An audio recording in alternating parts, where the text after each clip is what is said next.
All right, let's dive into an idea that is a total game changer. It comes from the groundbreaking work of psychologist Carol Dweck, and it's all about how you view your own potential. We're talking about the two mindsets.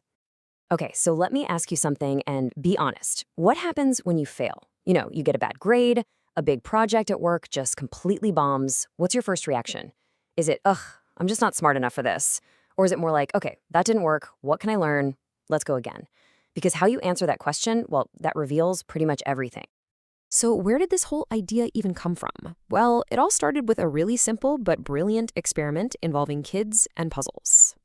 So here's what Dweck's team did. They brought in a bunch of kids and gave them puzzles. The first few, super easy, a total confidence boost. But then they started getting harder and harder and harder. See, the goal wasn't really about who could solve the puzzles. It was about watching what happened when they hit a wall, when they couldn't solve them. And just like you'd expect, a lot of the kids got really discouraged. They'd sigh, slump in their chairs. Get this. One 10-year-old boy, when faced with these really tough puzzles, he literally pulled his chair closer, rubbed his hands together, and said, "I love a challenge." How amazing is that? For him, the difficulty wasn't a sign of failure. It was the fun part. It was a total aha moment that showed there are two completely different ways people think about their own abilities. And that one simple observation, that's what led to this huge discovery.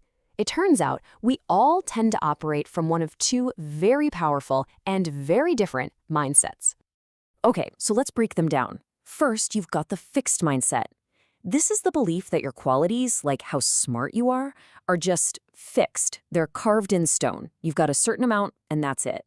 Then you've got the growth mindset. This is the idea that your abilities can be developed. Think of your brain like a muscle. The more you use it, the more you challenge it, the stronger it gets. So if you're in a fixed mindset, life feels like one long test you have to keep passing. Every single situation becomes about proving yourself. Am I smart enough? Am I talented enough? And if you fail, whoa, it's not just a stumble. It feels like a final verdict, like a big stamp that says, not good enough. But with a growth mindset, it totally flips the script. Challenges aren't scary anymore, they're actually how you get better. Failure isn't the end of the world, it's just feedback, it's information. And this creates this incredible passion for learning and stretching yourself, instead of a constant draining need for everyone's approval. Okay, this all sounds good in theory, right? But what does it actually look like in the real world? Let's take a look at a few everyday situations, just a regular bad day, and see how these two mindsets would handle it. So look at this. Getting a C+ on a test. The fixed mindset says, I'm stupid. It's a label. The growth mindset says, okay, I need to change my strategy. It's a plan. A friend brushes you off. Fixed mindset, I'm a loser. Growth mindset, I wonder what's up with them. See the difference? One is about who you are. The other is about what you can do. All right, let's talk about a real-world example.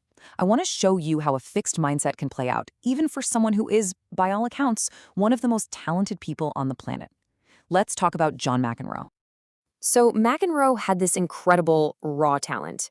He saw it as a gift he was just born with.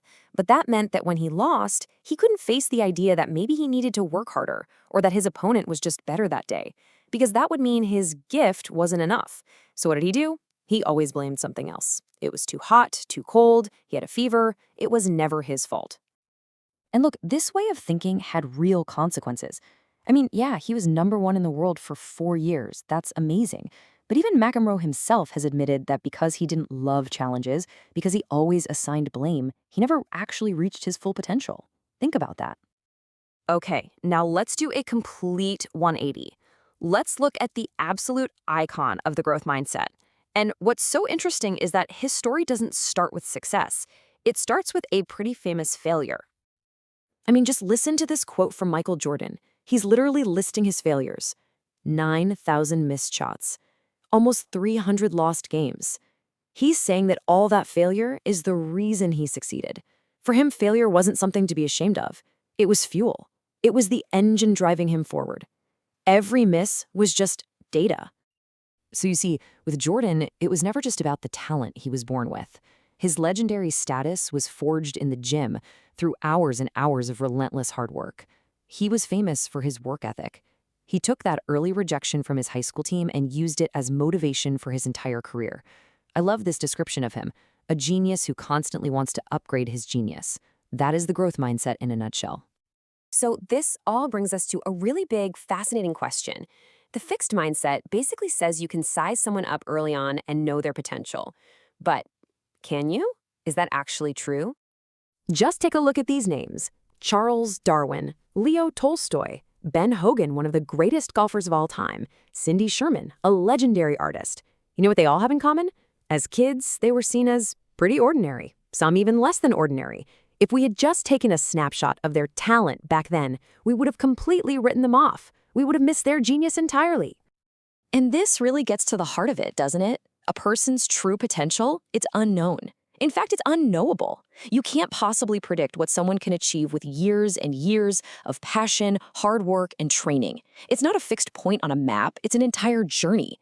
Who you can become is always, always an open question. So here's the bottom line.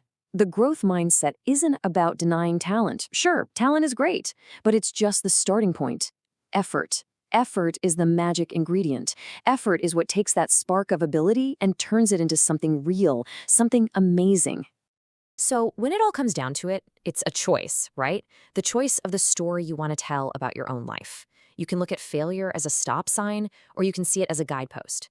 You can believe your abilities are carved in stone, or you can believe they are something you build day by day. So let me just leave you with this. Which mindset will you choose?